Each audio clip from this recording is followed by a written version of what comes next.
میں اسی ہم کنیکشن ہی کی بات کر رہے تھے اور بات وہیں سے شروع ہوئی تھی کہ کیسے جواب کون کون کس محاذ پہ ڈٹا ہے.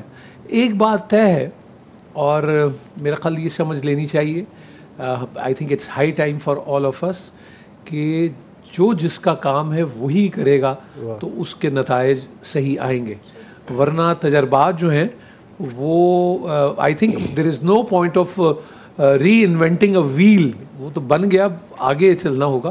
میرا خیال ہے کہ یہی حکمت بھی ہے کہ جس کے لیے جو مناسب ہو اس کو وہیں رکھا جائے, یہی عدل بھی ہے, یہی انصاف بھی. اور سب اسی طرح حقیقت یہ ہے کہ اعدلوا ہوا اقرب للتقوی.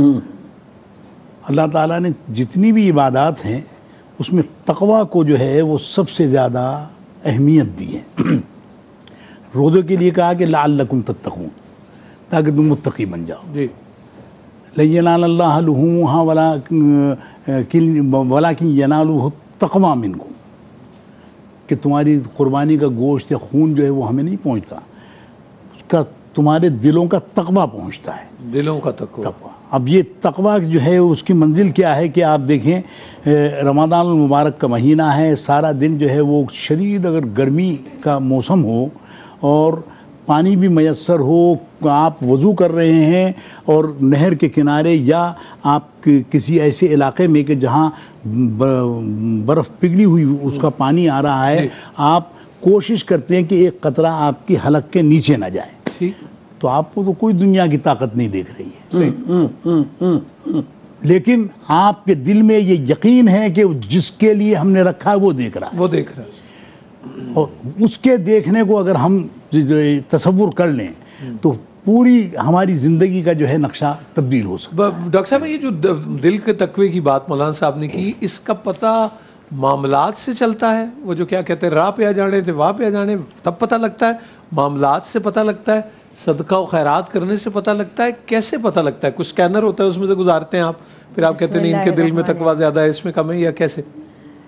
قرآن مجید کی پہلی سورت سورہ البقرہ جو یعنی فاتحہ کے بعد, جی, اس میں خود اللہ تعالیٰ نے ہدی للمتقین کہا کہ یہ کتاب جو ہے جی, یہ متقین کے لیے ہی ہدایت ہے. جی, یعنی پہلے سے شرط ہے کہ وہ متقین ہیں, پری ریکوزٹ جیسے کہیں. بالکل.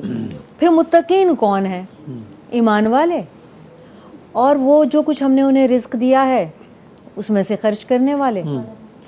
اب یہ ہے کہ ایمان اعمال صالحہ کے ساتھ, اعمال صالحہ جو ظاہر ہوتے ہیں اس میں سب سے زیادہ اللہ تعالیٰ نے جو ہم نے رزق دیا ہے اس میں سے خرچ کرتے ہیں. اب ہم لوگوں نے اکثر اس کا مطلب صرف مال لیا ہے. اللہ تعالیٰ کی ہر نعمت جو ہے وہ اس کا رزق ہے. جی بے شک. اب آپ جیسے صحابہ کہتے تھے یا رسول اللہ ہم مال والے تو جیت گئے, ہم کیا کریں گے, ہمارے پاس تو مال نہیں. تو آپ فرماتے تھے کہ تم اس کے علاوہ بھی صدقہ کر سکتے ہو. تو آپ نے تسبیحات سکھائیں. جو تعلیم یافتہ ہوتے تھے ان کو تبلیغ کے لیے کہا, جو طاقتور جوان ہوتے تھے ان کو جہاد کا حکم دے دیا.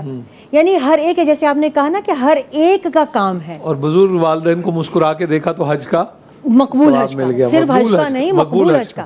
دیکھیے بہت لوگوں نے بہت سے حج کر رکھے ہوتے ہیں, الحمدللہ زندگی میں ہم نے بہت سال ایسے گزارے کہ ہر سال ہی حج کیا, لیکن ہمیں کبھی کسی نے نہیں کہا یہ حج مقبول ہے.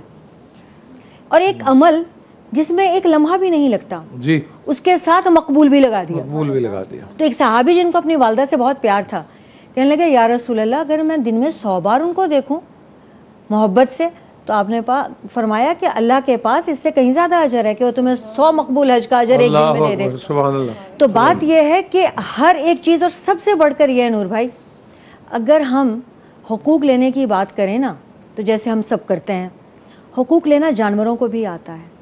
فرض پورا کرنا جو ہے نا وہ جس کے لیے رب نے ہمیں پیدا کیا ہے وہ یہ ہے کہ ہم پر ہماری اپنی کیپیسٹی میں جو کچھ بھی فرض ہے ہم اسی کو صحیح وقت پر صحیح طریقے سے اگر ادا کر دیتے ہیں تو ہم متقین ہیں.